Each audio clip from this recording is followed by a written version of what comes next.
হাড়ভাঙা খাটুনি, তপ্ত রোদ আর নোনা জলে ভেজা শরীর। কক্সবাজারের উপকূলীয় অঞ্চলে লবণ চাষীদের জীবন এমনটাই, বাস্তবতায় ঘেরা। খাবারের স্বাদ জোগানো সাদা সোনাই তাদের কাছে এখন লোকসানের কারণ। বাস্তবতা কতটা নিষ্ঠুর তা বোঝা যায় হিসাবের খাতা খুললে। প্রতি কেজি লবণের উৎপাদন খরচ ৮ থেকে ১০ টাকা হলেও তা বিক্রি করতে হচ্ছে ৪ থেকে ৫ টাকায়। ফলে প্রতিদিনই বাড়ছে ক্ষতির পরিমাণ। শ্রমিক, পলিথিন ও অন্যান্য ব্যয় মিলিয়ে বড় লোকসান গুনছেন চাষিরা। লবণের দাম 220 টাকা আর খরচ 320 টাকা। এখন আর জমিদারের জমি আর মাছ জমি লনত দেয় কাগজে মিশিয়ে তেলে আর তুমি 320 300 কিনে ফিরকি এখন আর বেচা খাইতে 220 টাকা।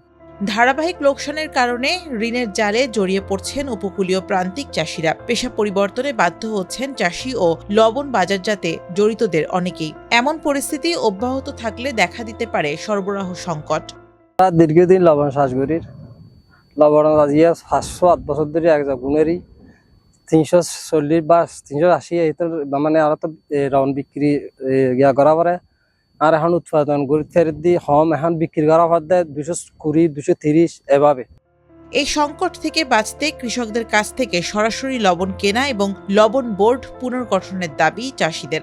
গাড়ির সিন্ডিকেট, গাড়ি ভাড়া বেশি, তারপর হচ্ছে লবণ মিল সমিতি, লবণ দালাল সমিতি, লবণ দালাল সিন্ডিকেট এবং ব্যবসায়ী সিন্ডিকেট, এই সব কিছু মিলেই লবণ বোর্ড না থাকার কারণে বা প্রাপ্ত চাষিরা 200 টাকা থেকে 250 টাকার উপরে লবণের মূল্য থাকছে না।